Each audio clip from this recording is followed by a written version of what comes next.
St Ignatius gives us various types of prayers that we can say to draw close to Christ. One is meditation, and it's called the 3 powers of the soul, which you use your memory, your understanding, and your will.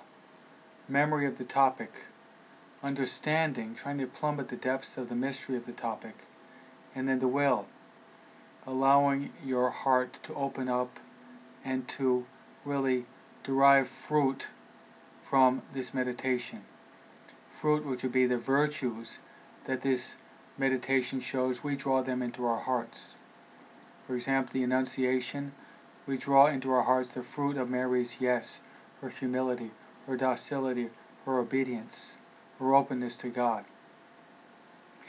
Contemplation is another type of prayer, Ignatian type of prayer, in which we utilize our fantasy, we utilize our imagination. You place yourself in the scene. You see the persons, you see the event. You contemplate their words. What is the message behind their words? And you contemplate, you see their actions.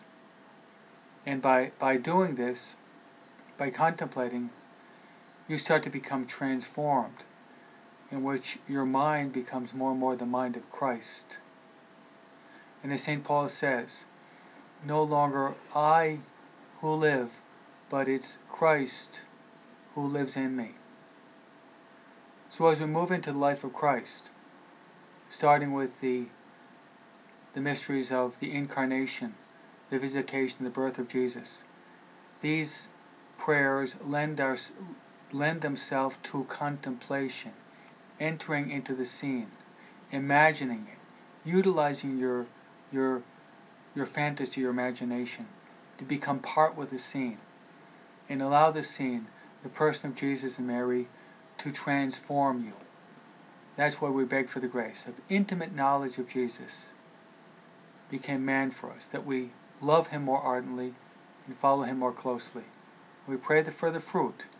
No longer I who live, but Christ who lives in me. Put on the mind of Christ.